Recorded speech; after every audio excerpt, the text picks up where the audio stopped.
राजनैतिक उपदेष्टा कार्यकारी सभापति भास्कर डकैतिया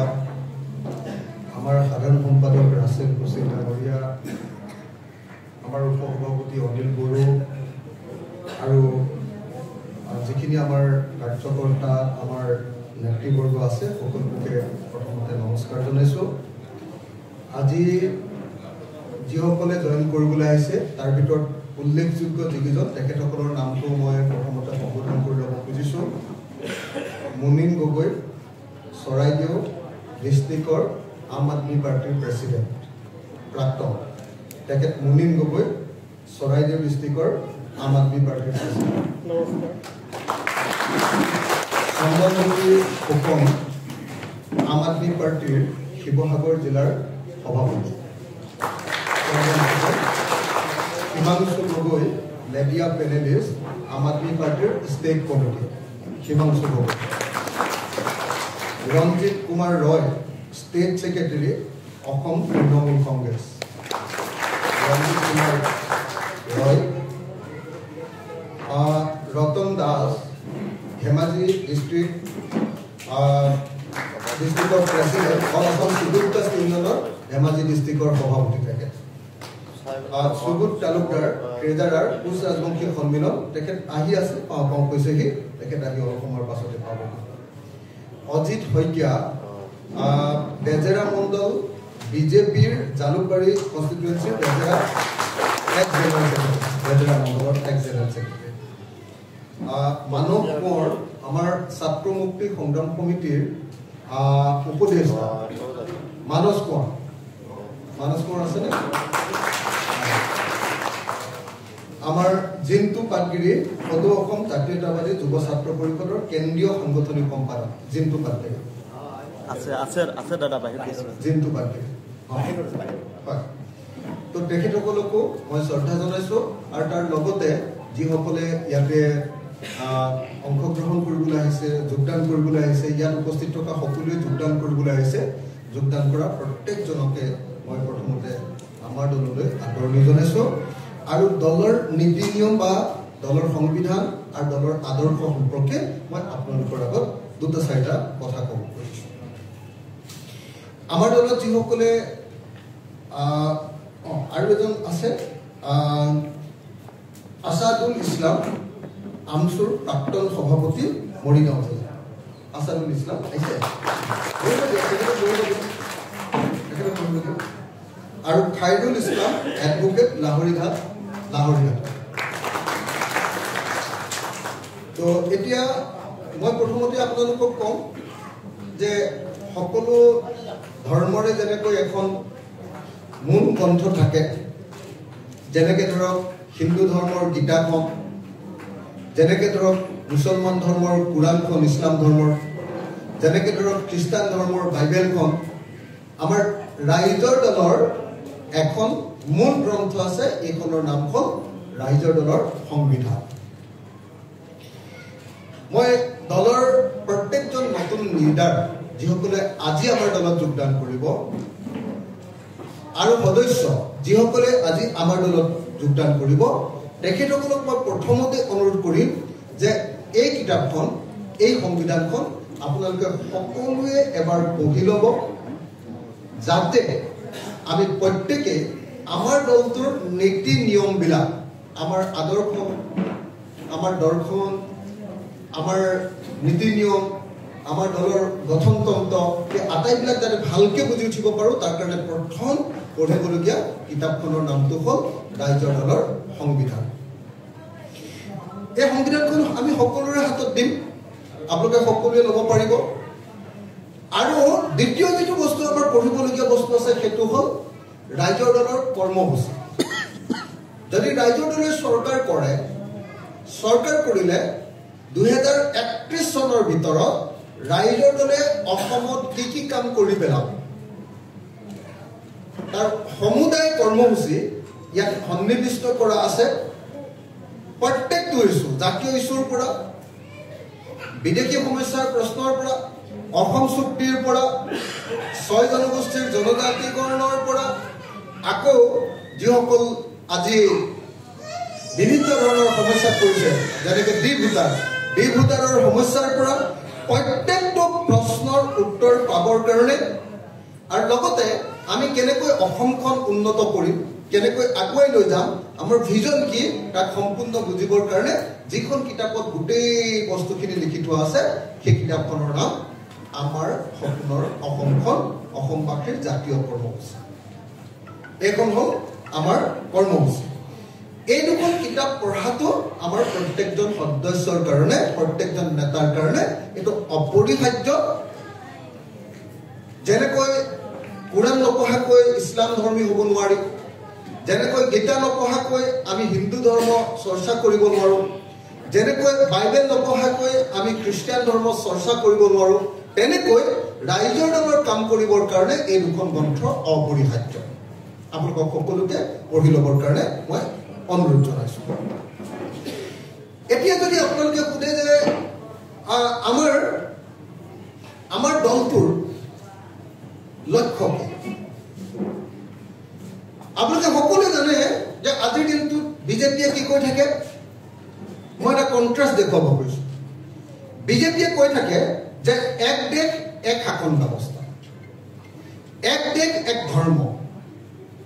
এক দেশ এক ভাষা, এক দেশ এক কৰ ব্যৱস্থা, এক দেশ এক আইডেণ্টিটি, এক দেশ এক নিৰ্বাচন, এনেকে কয়নে? ঠিক তেনেকে এইটো এক দেশ এক ব্যৱস্থা। গোটেই দেশখনত এটা ব্যৱস্থা প্ৰৱৰ্তনৰ কথা কয় আৰু আমি তাৰ পৰিৱৰ্তে তাৰ ঠিক ওলোটা কথাটো কওঁ। তাৰ ঠিক ওলোটা কথাটো যে এখন দেশত এখন ফুলনি বাগিচা সকলোবিলাক ফুল প্ৰস্ফুটিত হ'বলৈ দিয়ক, তাত অকল এডাল ফুল থাকিলে নহ'ব, অকল এবিধ ফুল থাকিলে নহ'ব, সকলোকে প্ৰস্ফুটিত। আজি আমাৰ ইয়াত জইন কৰিব ৰঞ্জিত কুমাৰ ৰয় ডাঙৰীয়া। মই তেখেতৰ নামটো এইকাৰণে উল্লেখ কৰিছোঁ যে তেখেত বঙালী সম্প্ৰদায়ৰ এজন গুৰুত্বপূৰ্ণ নেতা। আপোনালোকে সকলোৱে জানে যে আমি ৰাইজৰ দলে কাৰ বিৰোধিতা কৰোঁ, কিন্তু তাৰ পাছতো, কাৰ বিৰোধিতা কৰাৰ পাছতো ৰঞ্জিত কুমাৰ ৰয় ডাঙৰীয়াই আমাৰ দলত যোগদান কৰিছে। কেলে?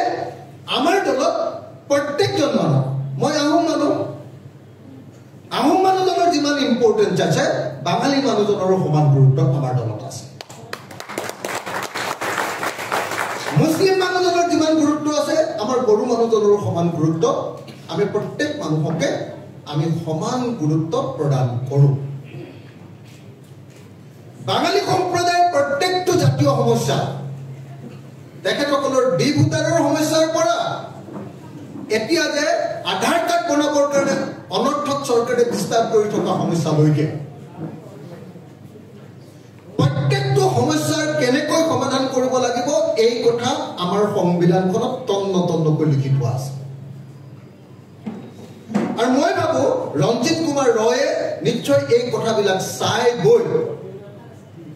এটা গণতান্ত্ৰিক দৃষ্টিভংগী দেখাৰ কাৰণে,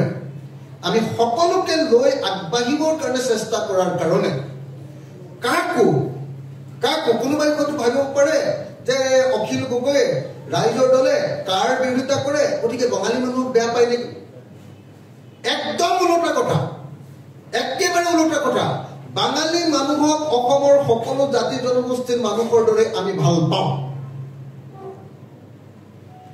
কিন্তু এটাই বিৰোধিতা কৰোঁ, মুছলমান মানুহকো আন জাতি জনগোষ্ঠীৰ দৰে আমি ভাল পাওঁ, কিন্তু এটা বিৰোধিতা কৰোঁ কি?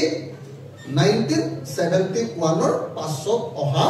যিসকল অবৈধ নাগৰিক, তেখেতসকলক আমাৰ নাগৰিকত্ব দিব নালাগে, তাৰ বাহিৰে 100% আন সকলোবিলাক কথাৰ লগত আমাৰ একমত। 100% বাঙালীসকলৰ কিবা দুৰ্যোগ হওক, আন কোনো লোকৰ ৰাইজৰ দলে দৌৰ মাৰি প্ৰথমতে তালৈ যাব, দৌৰ মাৰি। আমি একদম দৃঢ়তাৰে ক'ব খোজো যে অসমত বাঙালীসকলৰ আন জাতি জনগোষ্ঠীৰ সমানে তেওঁলোকৰ সংস্কৃতি ৰক্ষা কৰা, তেওঁলোকৰ ভাষা ৰক্ষা কৰা, তেওঁলোকৰ ৱে অফ লাইফক ৰক্ষা কৰাৰ সম্পূৰ্ণ অধিকাৰ আছে। মই এই কথাকেইটা এইকাৰণে কৈ লৈছোঁ যে আমি এই সংবিধানখনত যিটো কথা কৈছোঁ, বিজেপিয়ে কৈছে কি? বিজেপিয়ে কৈছে যে ক্ষমতা এটা ঠাইত কুক্ষিগত কৰিব লাগে, এটা ঠাইত ক'ত? দিল্লী। অথচ ভাৰতৰ সংবিধানত কৈছে যে ক্ষমতা অকল দিল্লীত একেবাৰে ৰাখি থলে নহ'ব। ভাৰতৰ সংবিধানৰ ৩৭০ অনুচ্ছেদত কৈছিলে যে যদিও ভাৰতৰ সংবিধান আছে, তাৰ পাছতো জম্মু আৰু কাশ্মীৰত নিজৰ পৃথক সংবিধান থাকিব পাৰিব। ভাৰতৰ ৩৭০ অনুচ্ছেদত কৈছিলে যদিও ভাৰতৰ নিজৰ পতাকা আছে, জম্মু কাশ্মীৰৰ নিজৰ পতাকা থাকিব পাৰিব। এই আছিলে ভাৰতৰ সংবিধানৰ ফেডাৰেল ব্যৱস্থা, ৰাজ্যবিলাকক দিয়া বিশেষ অধিকাৰ। ভাৰতৰ সংবিধানৰ ৩৭১ এৰ পৰা জেৰ ভিতৰত যিবিলাক আৰ্টিকল আছে, সেই আৰ্টিকল বিলাকত স্পষ্টকৈ কৈছে, 371A নাগালেণ্ডক দিছে, কৈছে যে নাগালেণ্ডৰ মাটি আৰু নাগালেণ্ডৰ মাটিৰ তলত থকা কয়লা, তেল, চুনিৰ যিবিলাক সম্পদ আছে, সেই সম্পদবিলাকৰ ওপৰত পূৰ্ণ অধিকাৰ নাগালেণ্ডৰ আছে, তাত ভাৰত চৰকাৰে হস্তক্ষেপ কৰিব নোৱাৰে। সেইকাৰণে আপোনালোকে দেখিবলৈ পাব যে মেঘালয়ত আজি যদি কয়লা ওলায়, কয়লাৰ মালিক পোনে পোনে যিটো পাহাৰত ওলাইছে সেই পাহাৰটোৰ মালিকজনে হ'ল কয়লাৰ মালিক। আৰু অসমত যেতিয়া লিডুত বা মেঘালয়ত যেতিয়া কয়লা ওলায়, তাৰ মালিক ডাইৰেক্টলি কোল ইণ্ডিয়া লিমিটেড। নাগালেণ্ডত যেতিয়া তেল ওলায়, তাৰ মালিক নাগালেণ্ড চৰকাৰ। আৰু অসমত যেতিয়া তেল ওলায়, তেতিয়া তাৰ মালিক ONGC আৰু অইল বা ব্যক্তিগত কোম্পানী। ভাৰতৰ সংবিধানে কিছুমান বিশেষ অধিকাৰ ৰাজ্যবিলাকক প্ৰদান কৰিছে, বিশেষ অধিকাৰ। সেই অধিকাৰবিলাক আমাৰ ভাৰতৰ ফেডাৰেল ব্যৱস্থা বা যুক্তৰাষ্ট্ৰ ব্যৱস্থাৰ আটাইতকৈ দৰকাৰী অংগ। ৰাজ্যবিলাকক অধিকাৰ প্ৰদান কৰিছে। বিজেপিয়ে কি বিচাৰে যে ৰাজ্যৰ সেই আটাইবিলাক অধিকাৰ নাইকিয়া কৰি দিয়া হওক, আমাৰ দেশত এটা মাত্ৰ শাসন ব্যৱস্থা হওক, দিল্লীত এজন মানুহে গোটেই দেশখন শাসন কৰক, আৰু সেই এজন মানুহৰ কথা মতে গোটেই ভাৰতবৰ্ষখনৰ সম্পদবিলাক ব্যক্তিগত কোম্পানী আৰু কৰ্পৰেট শক্তিবিলাকৰ হাতত প্ৰদান কৰি দিয়া হওক, আৰু দেশৰ মানুহক দৰিদ্ৰ কৰি ৰখা হওক, সকলো মানুহকে আদানী আম্বানীৰ তলত ৰাখিবৰ কাৰণে যত্ন কৰা হওক, আৰু দেশৰ সকলো সম্পদৰ মালিক আদানী আম্বানীকে ধৰি ডাঙৰ ডাঙৰ কৰ্পৰেট গোষ্ঠীবিলাকক দি দিয়া হওক। তাৰ বিপৰীতে আমি কি কৈছো? আমি কৈছো যে দেশৰ ক্ষমতা কেৱল আৰু কেৱল দিল্লীত কুক্ষিগত হলে নহব। সেই ক্ষমতা ৩৭০ অনুচ্ছেদৰ অধীনত জম্মু কাশ্মীৰলৈ যেনেকৈ দিয়া হৈছে, ৩৭১ এৰ অধীনত নাগালেণ্ডক যেনেকৈ দিয়া হৈছে, ৩৭১ জিৰ অধীনত যেনেকৈ মিজোৰামক দিয়া হৈছে, ঠিক তেনেকৈ ছিকিমক যেনেকৈ 371 জেৰ অধীনত তাত ছিকিমৰ লোকেল মানুহবিলাক, লেপচা মানুহবিলাকক তাতে লোকেল মানুহৰ কাৰণে, তাত থলুৱা মানুহৰ কাৰণে আসন সংৰক্ষণ, লোকসভা আৰু বিধানসভাত আসন সংৰক্ষণৰ কথা কৈছে। কৰ্ণাটকত যেনেকৈ তাত চাকৰি সংৰক্ষণৰ কথা কৈছে, ঠিক তেনেকৈ আমাৰ অসমৰ কাৰণেও 371A 371 ক অনুচ্ছেদ আমাৰ অসমৰ কাৰণে প্ৰদান কৰিব লাগে। আৰু 371A অনুচ্ছেদ যদি থাকে, তেতিয়াহ'লে অসমৰ মাটিৰ ওপৰত অসমৰ সৰ্বোচ্চ ক্ষমতা অসমবাসী ৰাইজৰ হ'ব, আৰু সেই মাটিত থকা সকলো সম্পদৰ মালিক হৈ পৰিব অসম। এইটো আমাৰ এই সংবিধানে সেই ব্যৱস্থা অসমক বিশেষ ৰাজ্যৰ মৰ্যাদা ৩৭১ ক অনুচ্ছেদৰ ভিত্তিত দিবৰ কাৰণে আমি আহ্বান জনাইছো। এইটো এখন বিজেপি, কংগ্ৰেছ আৰু আন ৰাজনৈতিক দলবিলাকৰ লগত আমাৰ পাৰ্থক্য। ৰাষ্ট্ৰীয় দলবিলাকে কয় যে ক্ষমতা কেৱল আৰু কেৱল দিল্লীত তোমালোকে কুক্ষিগত কৰা। আমি কওঁ যে ক্ষমতা তললৈ নমাই অনা, আৰু ক্ষমতা অকল দিছপুৰত নহয়, ক্ষমতা পুৰা গাঁৱৰ ভিতৰলৈ লৈ অহা। আমি প্ৰত্যেকখন গাঁৱক স্বাধীন বা স্বতন্ত্ৰ বা স্বনিৰ্ভৰশীল কৰি গঢ়ি তুলিব খোজো আৰু তাৰে ৰূপৰেখা আমি আমাৰ সপোনৰ অসমখনত প্ৰতিষ্ঠা কৰিছো সাপোজ আজিৰ দিনটোত সাপোজ এখন বড়ো গাঁও আছে সেই বড়ো গাঁৱত বড়ো যি চিষ্টেম 371A অধীনত কি কৰে নাগালেণ্ডৰ যিটো চিষ্টেম সেই চিষ্টেমটোক মানি লয় 371A যেতিয়া অসমত লাগু হ'ব বড়োসকলৰ সেই বড়ো গাঁওখনত তেওঁলোকৰ ব্যৱস্থা অনুসৰি চলিব পাৰিব ঠিক তেনেকে এজন বাঙালী ভাষীৰ লোক এজন আহোম মানুহ এজন কলিতা মানুহ এজন ব্ৰাহ্মণ মানুহে তেওঁলোকৰ নিজৰ পৰিস্থিতি লৈ সকলোৱে ইয়াত জীয়াই থাকিব পাৰে আমি একেলগতে এই তিনিওটা পৰিচয় এটা আপোনাৰ জনগোষ্ঠীগত পৰিচয় ধৰক বাঙালীৰ পৰিচয় ধৰক মোৰ আহোমৰ পৰিচয় মোৰ অসমীয়াৰ পৰিচয় আৰু ৰঞ্জিত কুমাৰ ৰয় বাঙালীৰ পৰিচয় কি কয় অসমীয়াৰ পৰিচয় আৰু তিনি আমাৰ ভাৰতীয় পৰিচয় ৰঞ্জিত কুমাৰ ৰয়ৰ ভাৰতীয় পৰিচয় আৰু অখিল গগৈৰ ভাৰতীয় পৰিচয় এই তিনিওটাৰ মাজত আমি ক'তো কাজিয়া নেদেব মই একেটা সময়তে আহোম মই একেটা সময়তে সমান অসমীয়া মই একেটা সময়তে সমান ভাৰতীয় ইয়াত আহোমৰ লগত অসমীয়াৰ কাজিয়া নাই অসমীয়াৰ লগত ভাৰতীয়ৰ কাজিয়া নাই তিনিওটা পৰিচয় আমি একেলগতে ৰাখিব পাৰিম বাঙালীসকলে বাঙালীৰ পৰিচয় ৰাখিব পাৰিব বাঙালীসকলে অসমীয়াৰ পৰিচয় ল'ব বাঙালীসকলে ভাৰতীয়ৰ পৰিচয় ল'ব এই তিনিওটা পৰিচয় এওঁলোকে আমি সকলোৱে ল'ব পাৰিম সকলোৱে নিজৰ সংস্কৃতি নিজৰ ধৰ্ম নিজৰ বৈশিষ্ট্য সকলোবিলাক ৰক্ষা কৰিবৰ কাৰণে আমি তেনেকুৱাকে এখন ফুলনিত সকলো ফুল প্ৰস্ফুটিত হওক এই গণতান্ত্ৰিক আৰু ফেডাৰেল ব্যৱস্থাত আমি বিশ্বাস কৰোঁ মই ভাবোঁ যে আপোনালোকে যিসকলে ৰাষ্ট্ৰীয় দলৰ পৰা আহিছে মই তেখেতসকলক সকলোকে অনুৰোধ কৰিছোঁ আমাৰ দলটো কেৱল আঞ্চলিক দল নহয় আমাৰ দলটো হ'ল আঞ্চলিকতাবাদী দল আঞ্চলিক দল হয় কাৰণ আমি অসমত কনচেন্ট্ৰেট কৰোঁ কিন্তু আমি আঞ্চলিকতাবাদী দল কাৰণ আমি অসমৰ অধিকাৰ প্ৰতিষ্ঠা কৰিবৰ কাৰণেও কাম কৰোঁ এই কথাটো কোনেও যেন পাহৰি নাযায় আৰু অসমৰ অধিকাৰ প্ৰতিষ্ঠা কৰাৰ সময়ত ভাৰতৰ কোনো অধিকাৰ আমি হৰণ কৰিব নোখোজো ভাৰতীয় মানুহৰ কোনো অধিকাৰ আমি হৰণ কৰিব নোখোজো তাত ক'তো আমাৰ কাজিয়া নাই এই বস্তুটো আমি সকলোৱে বুজি লোৱা দৰকাৰ দ্বিতীয় বস্তুটো হ'ল আপোনালোকে সকলোৱে দেখিছে যে এতিয়া এই সময়ত অসমত ফাষ্টেষ্ট গ্ৰয়িং যিটো পাৰ্টি পলিটিকেল পাৰ্টি আছে সেইটো হ'ল আজিৰ দিনটোত ৰাইজৰ দল আপোনালোকে নিশ্চয় দেখিছে যে অসমৰ প্ৰান্তে প্ৰান্তে হাজাৰ বিজাৰ মানুহে ৰাইজৰ দলত যোগদান কৰিছে আজি ৰাইজৰ দলৰ গণসমাৱেশ বুলি ক'লে 10,000 15,000 20,000 মানুহৰ লগে লগে সমবেত হয় অসমৰ এই সময়ৰ আটাইতকৈ দ্ৰুতগতিত আগবাঢ়ি যোৱা ৰাজনৈতিক দলটোৰ নাম হ'ল ৰাইজৰ দল সেইকাৰণে আপোনালোকে দেখিছে যে সৰ্বস্তৰৰ জনগণে আজি ৰাইজৰ দলত যোগদান কৰিবলৈ আহিছে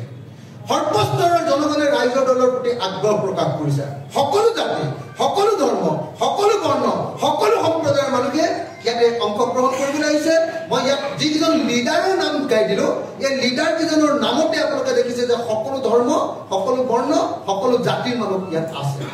বাকীটো যিসকল সদস্য আহিছে সেইসকলৰ কথা বাদে বাকী লিডাৰ কেইজনৰ ক্ষেত্ৰতো আপোনালোকে নিশ্চয় দেখিছে যে সকলো জাতি ধৰ্মৰ মানুহ আছে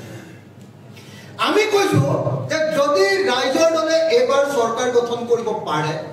2026ত অকলে যদি কৰিব পাৰে কিন্তু বেলেগ কথা পাৰোঁ নে নোৱাৰোঁ নাজানো আজিৰ দিনটোত আমাৰ এজন MLA কিন্তু 2026 চনত আমি কমেও 20ৰ পৰা 25জন MLA জিকাবৰ কাৰণে সম্পূৰ্ণ চেষ্টা যদি 20ৰ পৰা 25জন MLA জিকাব পাৰোঁ তেতিয়াহ'লে আমাক বাদ অসমত কোনেও চৰকাৰ কৰিব নোৱাৰে আমাক বাদ যদি চৰকাৰ কোনেও কৰিব নোৱাৰে অথবা আমি যদি চৰকাৰ কৰোঁ তেতিয়াহ'লে আমি প্ৰথমতে 5টা কাম কৰিম 5টা কাম এই 5টা কামৰ কথা আমাৰ প্ৰত্যেকজন সদস্য আজি নৱাগত প্ৰত্যেকজন সদস্য মনত ৰাখি লোৱা দৰকাৰ 5টা কাম নাম্বাৰ 1 আমি চৰকাৰ গঠন কৰাৰ 5 বছৰৰ ভিতৰত অসমৰ প্ৰতিডৰা পথাৰত পানী যোগানৰ ব্যৱস্থা কৰিম ইৰিগেশ্যন 100% ইৰিগেশ্যন বানপানীৰ পৰা পথাৰখন ৰক্ষা কৰি আৰু বছৰৰ সকলো সময়তে পথাৰডৰাত খেতি কৰিব পৰা যাক ইংৰাজীত ৰাউণ্ড দ্য ইয়েৰ কাল্টিভেশ্যন বুলি কয় বছৰৰ সকলো সময়তে খেতি কৰিব পৰা ৰাজ্যত পৰিণত কৰি অসমক প্ৰকৃত অৰ্থত কৃষি প্ৰধান ৰাজ্যত পৰিণত কৰিব নাম্বাৰ 1 এই কামটো আমি কৰিম বুলি কৈছোঁ 5 বছৰৰ ভিতৰত কৰিম বুলি কৈছো আৰু স্পষ্টকৈ কৈছো যে চৰকাৰৰ দায়িত্ব হ'ব যে প্ৰত্যেকটা পথাৰত পানী দিম খেতিয়কৰ দায়িত্ব হ'ব লগত আমি ট্ৰেক্টৰ দিম প্ৰতিখন গাঁৱত খেতিয়কৰ দায়িত্ব হ'ব প্ৰত্যেকটা পথাৰত খেতি কৰা যদি খেতি কৰে তেতিয়াহ'লে খাজনা ফ্ৰী কৰি দিয়া হ'ব আৰু যদি খেতি নকৰে তেতিয়াহ'লে 5 গুণ খাজনা বৃদ্ধি কৰি দিয়া হ'ব প্ৰত্যেকজন মানুহে খেতি কৰিব নাম্বাৰ 1 আৰু এনেকৈ আমি অসমৰ মানুহৰ ইনকাম লগে লগে খেতিৰ জৰিয়তে 3 গুণলৈ বৃদ্ধি কৰিম এতিয়া যদি 1 গুণ পায় তেতিয়া 3 গুণ 3টা খেতি কৰাৰ লগে লগে ইনকাম ডাবল নহয় ইনকাম আমি 5 বছৰৰ ভিতৰত খেতিয়কৰ ইনকাম প্ৰথমতে অকল খেতিৰ জৰিয়তে 3 গুণ কৰিম নাম্বাৰ 1 নাম্বাৰ 2 যদি আমি চৰকাৰ গঠন কৰো তেতিয়াহ'লে খেতিয়কে উৎপাদন কৰা প্ৰত্যেকটো বস্তুৰ আমি মিনিমাম সাপোৰ্ট প্ৰাইচ দিম ন্যূনতম সমৰ্থন মূল্য দিম আমি খেতিয়কে উৎপাদন কৰা ধান খেতিয়কে উৎপাদন কৰা মাহ খেতিয়কে উৎপাদন কৰা মৰাপাত খেতিয়কে উৎপাদন কৰা শাক পাচলি প্ৰত্যেকটো বস্তুৰ ন্যূনতম সমৰ্থন মূল্য মানে কি আনকি ক্ষুদ্ৰ চাহ খেতিয়কৰ পাত ন্যূনতম সমৰ্থন মানে হ'ল যে যদি খেতিটো কৰিবৰ কাৰণে খৰচ হৈছে 1 কেজি 5 টকা তেতিয়াহ'লে খেতিয়কজনে সেই বস্তুটো পাব 15 টকা সাপোজ গাঁৱত বিলাহী কিনিলো এতিয়া যেনেকৈ অসম চৰকাৰে যেনেকৈ ধান কিনে এতিয়া এইটো আমাৰ পৰিকল্পনা আছিলে আৰু আমাৰ দাবী অনুসৰি অসম চৰকাৰে অসমত ধান কিনিবলৈ বাধ্য হৈছে এইটো আমাৰ পৰিকল্পনা ৰাইজৰ দলৰ পৰিকল্পনা তো সেইটো বিধানসভাতো স্বীকাৰ কৰি লৈছে চৰকাৰে আপোনালোকে নিশ্চয় জানে তো য'ত সাপোজ আমি বিলাহী খেতি উৎপাদন কৰোঁ বিলাহী খেতি যদি আমাৰ ভাল উৎপাদন হয় আমি 2 টকাত 1 কেজি বিলাহী বিক্ৰী কৰোঁ আৰু সেই সময়ত আমি বিলাহী কিনি খাওঁ গুৱাহাটীত একদম যেতিয়া একদম কম দাম থাকে তেতিয়া আমি বিলাহী কিনি খাওঁ গুৱাহাটীত 50 টকা দাম আমি যদি আমাৰ চৰকাৰ গঠন কৰোঁ কি কৰিম জানেনে খেতিয়কৰ পৰা ডাইৰেক্টলি আমি সেই বিলাহীটো কিনি ল'ম নহ'লে বা যি মানুহে সেই বিলাহী কিনিব তাক কৈ দিম যে 5 টকা বিলাহীত খৰচ হৈছে 15 টকাৰ তলত যদি কোনোবাই কিনা তেতিয়াহ'লে সেই বেপাৰীজন গ্ৰেপ্তাৰ কৰা হ'ব নাম্বাৰ 1 খেতিয়কক 15 টকাত আমি বিলাহীৰ দাম দিম খেতিয়কক 15 টকাত বিলাহীৰ দাম দি আমি কিন্তু বিলাহীৰ দাম বঢ়াই নিদিওঁ বিলাহীৰ দাম আমি গ্ৰাহকজনক 20 টকাত দিম যেটো বিলাহী আজিৰ দিনত 2 টকাত কিনি আমি 50 টকাত বিক্ৰী কৰে সেই বিলাহীটো আমাৰ দিনত আমি কি কৰিম বিলাহীৰ দাম আমি 20 টকাত দিম অৰ্থাৎ খেতিয়ক আৰু গ্ৰাহকৰ মাজত আমি পোনপটীয়া সম্পৰ্ক ৰচনা কৰি দিম তাৰ মাজত থকা মানুহবিলাক সিন্ডিকেট চক্ৰবিলাক এফালৰ পৰা আমি নাইকিয়া কৰি পেলাম এইটো আমাৰ প্ৰতিশ্ৰুতি আমি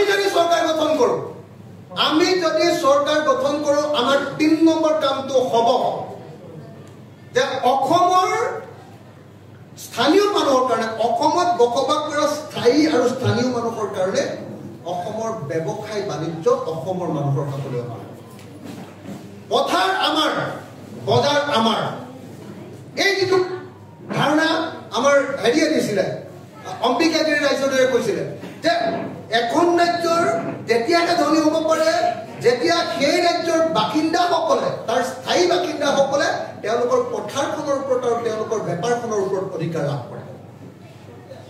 বজাৰখনৰ ওপৰত অধিকাৰ লাভ কৰে আমি চেষ্টা কৰিম যে আজিৰ দিনটো গোটেই কৰ্পৰেট শক্তিয়ে গোটেই বজাৰ দখল কৰি পেলোৱাৰ ফলত ব্যৱসায়ীবিলাকৰ কাৰো ব্যৱসায় ভাল নহয় আপোনালোকে যিকোনো এটা আপুনি ৰিটেইল চেল দোকানলৈ যাওক ৰিটেইল চেলৰ দোকানত মানুহে দোকানীজনে মন মাৰি বহি আছে কাৰণ কিয় হয় একদম অনলাইন ব্যৱসায় নহ'লে বা ডাঙৰ মলবিলাক খোলাৰ ফলস্বৰূপে সম্পূৰ্ণৰূপে আমাৰ এই ৰিটেইল চেল ব্যৱসায়বিলাকৰ অৱস্থা বেয়া আমি আপোনালোকক কথা দিছোঁ যে যদি ৰাইজৰ দলৰ চৰকাৰ হয় তেতিয়াহ'লে বজাৰ স্থানীয় মানুহৰ হাতলৈ আনিবৰ কাৰণে আমি সকলো পৰিকল্পনা গ্ৰহণ কৰিম এইটো 3 নম্বৰ 4 নম্বৰ আমি যেটো কাম কৰিম হেতু হল আৰু দুটা বাক্য দুটা কথা কৈ মই শেষ কৰি দিম এইটো এই কথাটো 5টা কথা কম বুলি কৈছিলো 4 নম্বৰ কামটো হল যে আমি যদি চৰকাৰ গঠন কৰো তেতিয়া হলে হিমন্ত বিশ্ব শৰ্মাই যেনেকৈ কৈছে যে জাগিৰোডত কি এটো ইন্ডাষ্ট্ৰি সেমিকন্ডাক্টৰ ইন্ডাষ্ট্ৰি কৰি তেওঁ অসমৰ চৰিত্ৰ পৰিৱৰ্তন অসমৰ অৰ্থনীতি পৰিৱৰ্তন কৰি দিম বুলি কৈছে আমি ৰাইজৰ দলে কৈছো যে যদি আমি চৰকাৰ গঠন কৰো 5 বছৰৰ ভিতৰত অসমৰ প্ৰত্যেকখন গাঁৱত ক্ষুদ্ৰ উদ্যোগ গঠন কৰি অসমৰ প্ৰত্যেকখন গাঁৱৰ মানুহক সংস্থাপন দি অসমৰ গাঁৱৰ ল'ৰাবিলাক যে বেংগলোৰ চেন্নাই আৰু কেৰালাত আছে প্ৰত্যেকজন ল'ৰা ঘূৰাই আনি অসমতে অসমৰ মানুহক আমি কাম দিয়াৰ ব্যৱস্থা গ্ৰহণ কৰিম এইটো আমাৰ চ্যালেঞ্জ আৰু তাৰ কাৰণে আমাৰ পূৰ্ণ পৰিকল্পনা আছে এই কিতাপত এটাকৈ কেনেকৈ কোনটো বস্তু কি ইণ্ডাষ্ট্ৰি ক'ত হ'ব প্ৰত্যেকটো কথা আমি ইয়াক সুসন্নিৱিষ্ট ৰূপত ইয়াতে সংঘবদ্ধ কৰি ৰাখিছোঁ আপোনালোকক মই জনাব খোজো আজি আপোনালোকে এখন গাঁৱলৈ যাব গাঁৱত যদি আপোনালোকে সোধে যে এই গাঁওখনৰ মানুহে খেতি কৰাৰ পাছত আটাইতকৈ বেছি কি কাম কৰে অলপ কথাটো বন্ধ কৰিব না প্লিজ আজি যদি গাঁৱত কোনোবাই সোধে যিকোনো এখন গাঁৱত গৈ উজনি হওক নামনি হওক এখন গাঁৱত গৈ আপুনি সোধক যে আপোনালোকৰ গাঁৱৰ মানুহে খেতি কৰাক বাদ দি আটাইতকৈ বেছি কি কাম কৰে তেতিয়াহ'লে গাঁৱৰ মানুহে ক'ব একেলগতে চিঞৰি ক'ব যে আমাৰ গাঁৱৰ ডেকা ল'ৰাবিলাকে খেতি কৰাক বাদ দি দ্বিতীয় যিটো কাম কৰে সেইটো হ'ল হাজিৰা মিস্ত্ৰীৰ লগত যোগালীৰ কাম কৰে প্ৰত্যেকখন গাঁৱত আপোনালোকে সুধি চাওক এইটো হয় নে নহয় দ্বিতীয় কথাটো ক'ব যে আমাৰ গাঁৱৰ ল'ৰাই দ্বিতীয় যিটো কাম কৰে সেইটো হ'ল বেংগলোৰ কেৰালা বা চেন্নাইত গৈ চিকিউৰিটি গাৰ্ডৰ কাম কৰে অসমৰ আটাইতকৈ উঠি অহা যুৱক যুৱতীবিলাকৰ আটাইতকৈ বেছি কাম অৰ্থনৈতিক যেটো কাম হেতু যদি মিস্ত্ৰীৰ যোগালী বা হাজিৰা কৰা হয় দৈনিক মজুৰি কৰা হয় আৰু যদি সিকিউৰিটি গাৰ্ড কৰা হয় বেংগলোৰ বা কেৰালা গৈ তেতিয়াহ'লে সেই জাতিৰ কিবা ভৱিষ্যত আছে নে নাই সেই জাতিৰ কোনো ভৱিষ্যত নাই যদি এই জাতিৰ ভৱিষ্যত বদলাব লাগে তেতিয়াহ'লে কোনো টাটা কোনো বিৰলা কোনো ৰিলায়েন্স কোনো আদানী বা আম্বানীয়ে আমাৰ এই জাতিৰ ভৱিষ্যত বদলাব নোৱাৰে এই জাতিৰ ভৱিষ্যত বদলাবলৈ গ'লে আমাৰ ৰাইজ আৰু আমাৰ চৰকাৰে ঐক্যবদ্ধভাৱে আমি গাঁৱে গাঁৱে সৰু সৰু ইণ্ডাষ্ট্ৰি খুলিব লাগিব ক্ষুদ্ৰ ইণ্ডাষ্ট্ৰি খুলিব লাগিব ক্ষুদ্ৰ উদ্যোগ খুলিব লাগিব আৰু প্ৰত্যেকটো ক্ষুদ্ৰ উদ্যোগতে প্ৰত্যেকখন গাঁৱৰ মানুহক সংস্থাপিত কৰিব লাগিব মই ডাঙৰ কৈছিলো ভীমকল খাই ভীমকলৰ পৰা বেবী ফুড ইণ্ডাষ্ট্ৰি কৰিব পৰা বেবী ফুড আপোনালোকে জৈৱিক বেবী ফুড ভীমকলৰ বেবী ফুডৰ বাহিৰে আৰু ক'তো নাপাব কঁঠালৰ বেবী ফুডৰ বাহিৰে আৰু ক'তো নাপাব আজি যি চেৰেলেক খাওঁ তাতো দিয়ে কুমদানত তাতো দিয়ে আপোনালোকে নিশ্চয় জানে যে তাতো দিয়ে কেমিকেল ফাৰ্টিলাইজাৰ কিন্তু আমাৰ ভীমকল আমাৰ কঁঠাল গছত কোনেও কেমিকেল ফাৰ্টিলাইজাৰ নিদিয়ে ইয়াৰ পৰা যদি আমি বেবী ফুড তৈয়াৰ কৰিব পাৰো তাৰ পৰা যদি চেৰেলেকৰ নিচিনা পাউডাৰ তৈয়াৰ কৰি যদি আমেৰিকাত বিক্ৰী কৰিব খোজো গোটেই পৃথিৱীয়ে আমাৰ বেবী ফুড ভীমকলৰ বেবী ফুড বা কঁঠালৰ বেবী ফুড খাবৰ কাৰণে পগলা হৈ যাব অসমৰ গাঁৱে গাঁৱে অসমত উৎপাদিত বস্তুবিলাকৰ ইণ্ডাষ্ট্ৰি খুলিম কালি মই তিনিচুকীয়া গৈছিলো আহি আছো ডিগবৈৰ পৰা আহি আছো তিনিচুকীয়াত এখন গাঁৱত ডিৰাক চাৰিআলিৰ এখন গাঁৱত যেতিয়া গৈছিলো তাত একদম মানুহে গোটেই টেঙা নেমু টেঙাৰ খেতি কৰিছে কিন্তু নেমু টেঙাৰ খেতি কৰি নেমু টেঙা পকিলে পেলাই দিব লাগে 40 পইচা পায় এটা নেমু টেঙা 100টা নেমু টেঙা দিলে 40 টকা পায় পেলাই দিব লাগে মানুহে কিয় আমি নেমু টেঙাৰ পৰা আচাৰ তৈয়াৰ কৰিব নোৱাৰো অলপ আগতে আপোনালোকৰ মিটিঙলৈ অহাৰ আগতে মই যিটো বস্তু খাই আহিছো তাৰ পৰা দি পঠিওৱা মোক গুল নেমু নিমখত দিয়া গুল নেমু মই খাই আহিছো মই ক'ব পাৰো যে ৱৰ্ল্ড ক্লাছ আচাৰ এটা ৱৰ্ল্ড ক্লাছ বহুত আচাৰ খাইছো গোটেই দেশে বিদেশে ঘূৰি ফুৰোতে বহুত ধৰণৰ হোটেলত খাইছো 5 ষ্টাৰ 7 ষ্টাৰ চবতে খাইছো কিন্তু মই গেৰাণ্টি দি আপোনালোকক ক'ব পাৰো যে গুল নেমুৰ নিমখত দিয়া গুল নেমুৰ আচাৰো কোনো পদ্ধতি কম বস্তু নহয় আমি অসমত নেমুৰ পৰা চৰবত বনোৱাৰ ইণ্ডাষ্ট্ৰি আমি অসমত নেমুৰ পৰা ঠাণ্ডা বনোৱাৰ ইণ্ডাষ্ট্ৰি আমি অসমত নেমুৰ পৰা আচাৰ বনোৱাৰ ইণ্ডাষ্ট্ৰি আমি অসমত বিলাহীৰ পৰা টক বনোৱা জেলি বনোৱাৰ ইণ্ডাষ্ট্ৰি আচাৰ বনোৱাৰ ইণ্ডাষ্ট্ৰি প্ৰত্যেক ঠাইতে যেতিয়ালৈকে খুলিব নোৱাৰি যেতিয়ালৈকে অসমৰ কাজি নেমু আৰু গুল নেমুৱে গোটেই দেশ আৰু বিদেশৰ বজাৰ দখল কৰিব নোৱাৰিম এতিয়ালৈকে কোনো অসমীয়া কেতিয়াও ধনী হোৱাটো সম্ভৱপৰ নহয় কোনো টাটাই আহি আমাৰ অসমীয়াক ধনী কৰি দিব নোৱাৰে কোনো ৰিলায়েন্স বা কোনো আদানী আহি অসমীয়াক ধনী কৰি দিব নোৱাৰে অসমীয়া যদি ধনী হ'বলৈ কয় অসমৰ প্ৰত্যেকটো টকা অসমতে ব্যৱহাৰ হ'ব লাগিব টকাক আমি পুঁজি টকাক আমি কেপিটেলত পৰিণত কৰিব পাৰিব লাগিব আৰু সেই কাৰণে প্ৰত্যেকজন অসমীয়াক আজিকালি শিকাবলগীয়া প্ৰথম কথাটোৱে হ'ল যে প্ৰত্যেকজন অসমীয়া পেছাদাৰী হ'ব লাগে প্ৰত্যেকজন অসমীয়া প্ৰফেশ্যনেল হ'ব লাগে ইয়াৰ বিপৰীতে হিমন্ত বিশ্ব শৰ্মা বা তৰুণ গগৈ চৰকাৰে অসমীয়াক কি ক'বলৈ শিকাইছে অসমীয়াক পৰমুখা ব্যক্তি হ'বলৈ শিকাইছে অসমীয়াক আঁঠুৱাৰ কাৰণে কম্বলৰ কাৰণে সূতাৰ কাৰণে হাত পতাবলৈ শিকাইছে চাউলৰ কাৰণে হাত পতাবলৈ শিকাইছে বা অৰুণোদয় আঁচনিৰ 1250 টকা বা মোৰ মা বা মোৰ দেউতা 250 টকাৰ বৃদ্ধ পেঞ্চনৰ কাৰণে হাত পতাবলৈ শিকাইছে কোনো অসমীয়া প্ৰফেশ্যনেল কৰি গঢ়ি তুলিবৰ কাৰণে কোনো চৰকাৰে ব্যৱস্থা লোৱা নাই আৰু যদি ৰাইজৰ দলৰ চৰকাৰ হয় অসমৰ প্ৰত্যেকজন নাগৰিকক প্ৰফেশ্যনেল মানুহ ৰূপে গঢ়ি তুলি প্ৰত্যেকজন মানুহৰ পাৰ কেপিটা ইনকাম আমি বৃদ্ধি কৰিম আজি গোৱাই যদি আপোনালোকে লক্ষ্য কৰক আজি গোৱাৰ এজন মানুহৰ পাৰ কেপিটা ইনকাম হ'ল 6,15,000 টকা অকল সাগৰৰ পানী টোপাত মানুহক তাতে ফুৰিবলৈ দি সাগৰৰ পানী টোপাত ফুৰিবলৈ দি আৰু ফেনী খুৱাই ধৰি ফেনী মানে আমাৰ অসমৰ চুলাই মদৰ নিচিনা ফেনী আৰু সাগৰৰ পানী টোপা দি যদি গুৱাই যদি এক বছৰত এজন মানুহৰ ইনকাম 6,15,000 কৰিব পাৰে কিয় অসমৰ তেল কয়লা চুনিল চাহপাত চব থকাৰ পাছতো খেতি থকাৰ পাছতো গুৱাহাটীত খেতি নাই ব্ৰহ্মপুত্ৰ থকাৰ পাছতো কাজিৰঙা থকাৰ পাছতো শিৱসাগৰ থকাৰ পাছতো কিয় অসমৰ এজন মানুহৰ ইনকাম 1,20,000 টকা হৈছে পাৰ কেপিটা ইনকাম কিয় 1,20,000 হিমন্ত বিশ্ব শৰ্মাই উত্তৰ দিব পাৰিব কিয় আমাৰ কাষতে থকা ছিকিম নামৰ সৰু ৰাজ্যখন কি আছে ছিকিমত আপোনালোকে চাবলৈ যাওক দুটামান পাহাৰ আৰু পাহাৰত পৰে অকণমান মাজে মাজে বৰফ তাৰ বাহিৰেতো ছিকিমত একো নাই কিন্তু আমাৰ কি নাই আপোনালোকে নিজেই চাওক আমাৰ নিচিনা এনেকুৱা ধৰণৰ সেউজীয়া আমাৰ নিচিনা ইমান ডাঙৰ ব্ৰহ্মপুত্ৰ নদী আমাৰ নিচিনা ৱাইল্ড লাইফ আমাৰ নিচিনা হেৰিটেজ ভাৰতৰ কোনখন ৰাজ্যৰ আছে আমাৰ নিচিনা 97টা জাতি আৰু প্ৰত্যেকটো জাতিৰে খাদ্য অভ্যাস বেলেগ প্ৰত্যেক জাতিৰে ড্ৰেছ বেলেগ প্ৰত্যেকটো জাতিৰে কি কয় আপোনাৰ কি কয় সংস্কৃতি বেলেগ প্ৰত্যেকটো জাতিৰে হাঁচপানী কি কয় এইটো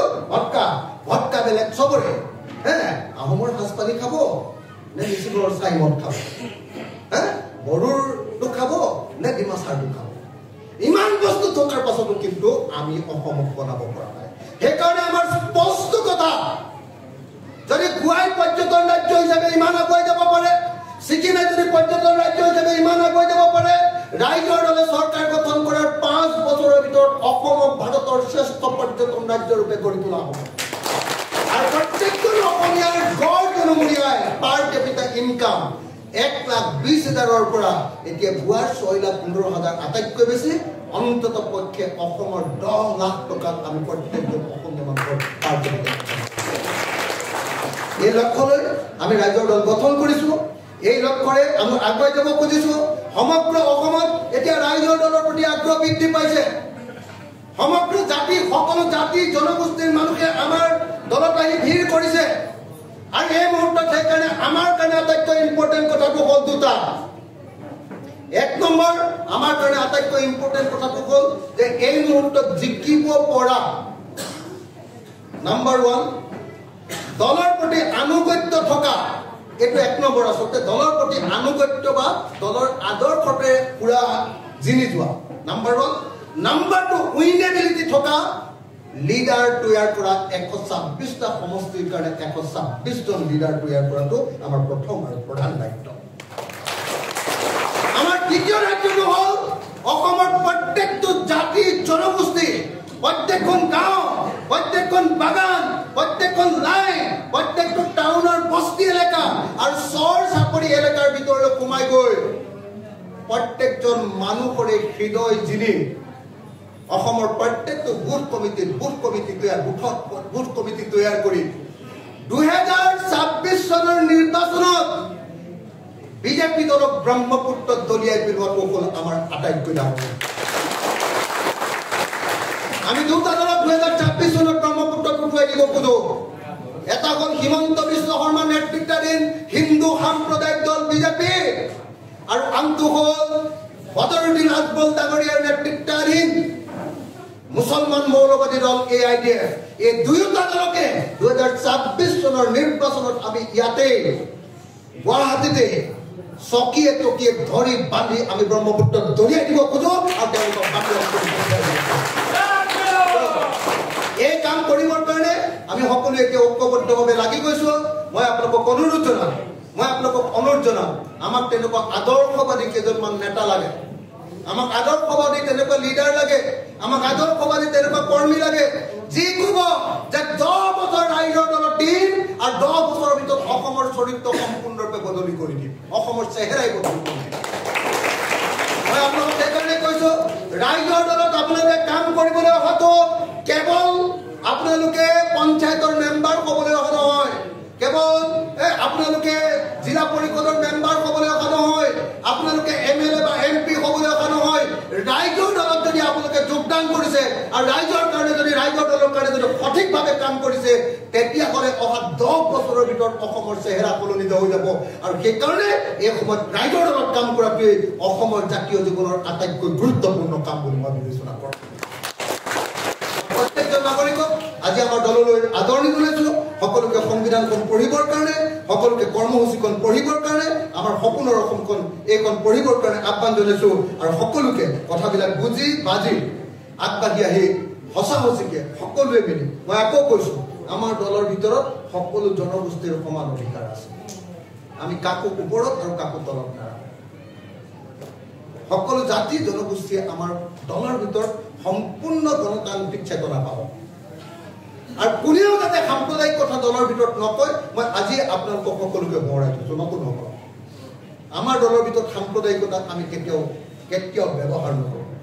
আমাৰ দলৰ কোনো মানুহ সাম্প্ৰদায়িক হ'ব নোৱাৰে। যদি কোনোবা সাম্প্ৰদায়িক হৈছে বিজেপি বা AIDFৰ ওচৰলৈ গুচি যাওক, আমাৰ দললৈ আহিব নালাগে।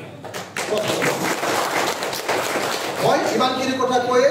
নতুন সকলো নেতাকে আমাৰ দললৈ আদৰণি জনাইছো, সকলো কৰ্মীকে আদৰণি জনাইছো। আজি আম আদমি পাৰ্টিৰ 2খন জিলা কমিটি আমাৰ দলত চামিল হ'ব, প্ৰাক্তন জিলা কমিটি। আৰু আটাইবিলাক